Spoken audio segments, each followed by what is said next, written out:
Halo Sobat Tani, upaya peningkatan produktivitas kentang seringkali melibatkan penggunaan pupuk dan pestisida kimia secara berlebihan, yang akibatnya bisa menurunkan kualitas tanah dan hilangnya keanekaragaman hayati.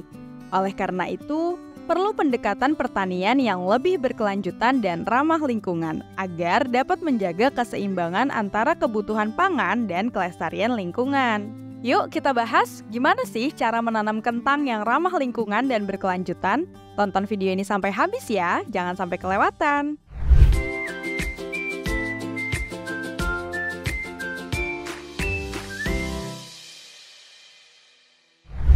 Sobat Tani, untuk menghasilkan tanah yang subur, kita perlu mengupayakan praktik-praktik ramah lingkungan dan berkelanjutan, seperti penggunaan asam humat saat pengolahan lahan, asam amino sebagai energi tambahan, fotosintetik bakteria atau PSB, penggunaan hormon, dan sebagainya.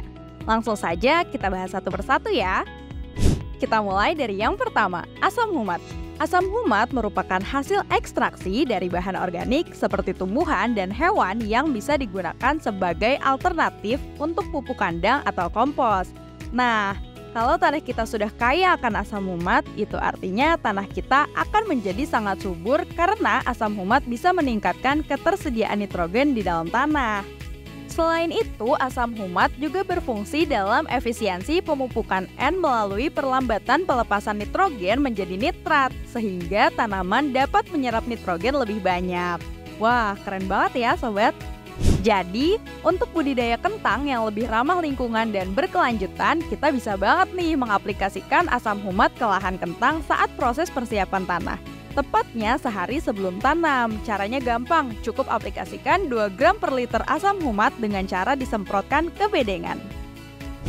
Yang kedua, penggunaan asam amino. Asam amino merupakan protein yang berukuran lebih kecil sebagai bahan dasar untuk proses biosintesis. Singkatnya, asam amino bermanfaat untuk membuat tanaman kentang kita makin kuat dan sehat. Kebutuhan asam amino dalam jumlah esensial pada tanaman dapat meningkatkan hasil panen dan kualitasnya loh Sobat Tani.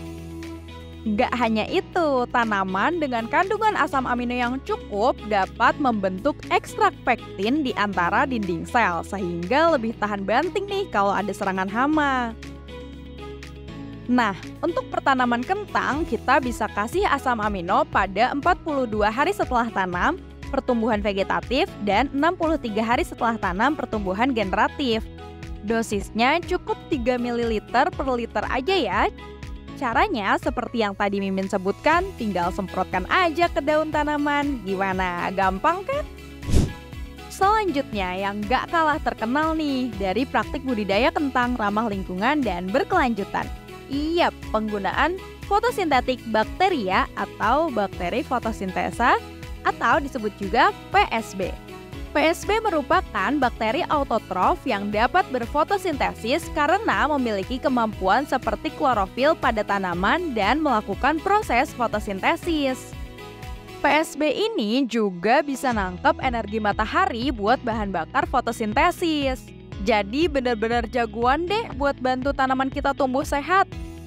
Gak hanya itu, PSB juga bermanfaat untuk meningkatkan ketersediaan nitrogen, membantu perakaran kentang tumbuh dengan baik, dan membantu penyerapan unsur hara. PSB pun mengandung asam amino, vitamin, dan mineral, sehingga dapat mengurangi penggunaan pupuk kimia. Karena itu, tanaman akan menjadi lebih tahan terhadap serangan hama dan penyakit, serta dapat meningkat pesat pertumbuhannya. Lalu gimana sih cara pakai PSB? Gampang aja, Sobat Tani disarankan menyemprotkan PSB ke daun tanaman kentang saat berumur 42 HST pertumbuhan vegetatif dan 63 HST pertumbuhan generatif dengan dosis masing-masing 15 ml per liter. Dan yang terakhir adalah Paclobutrazol. Paclobutrazol ini merupakan salah satu fitohormon Sobat Tani. Tujuan penggunaannya pada tanaman kentang adalah untuk meningkatkan kualitas dan kuantitas panen. Wah, ini yang kita harapkan bukan? Hormon ini secara tidak langsung akan mengurangi pertumbuhan vegetatif tanaman dan mempercepat tanaman masuk ke dalam fase generatif seperti pembentukan bunga dan buah. Pemberian hormon ini dalam dosis kecil dapat merangsang pembuahan tanaman di luar musim dan membuat bunga tumbuh secara serempak dan seragam. Singkatnya, kalau kita menggunakan sipaklebutrazol ini, tanaman kentang kita akan lebih cepat berbunga dan berbuah, bahkan dengan kualitas yang baik dan lebih banyak. Mantap! Sobat Tani pasti nggak sabar kan untuk mengaplikasikannya ke tanaman kentang di kebun? Kabar baik nih, cara mengaplikasikannya gampang banget. Cukup disemprotkan ke atas permukaan daun tanaman kentang kamu pada 77 HST dengan dosis 9 ml per 15 liter. Nah, dengan melakukan praktik-praktik budidaya kentang yang sudah kita bahas tadi selama 1 musim tanam, tanaman kentang kita bisa jadi super produktif. Bayangin aja di lahan seluas 1 hektar dan jarak tanam 70 cm x 30 cm, kita bisa punya sekitar 37.000 tanaman. Dan dengan produktivitas 20 hingga 25 ton per hektar. Wah, hasil panen kita pasti melimpah.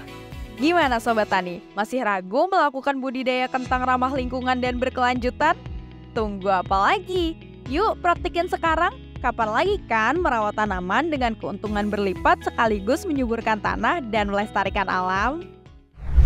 Pantau terus video seputar pertanian dan peternakan di channel EduFarmers. Dan jangan lupa di like, komen, dan subscribe. Kalau Sobat Tani mau belajar lebih lanjut, bisa kunjungi website kami ya di learning.edufarmers.org. Sampai ketemu di video selanjutnya. Bye-bye!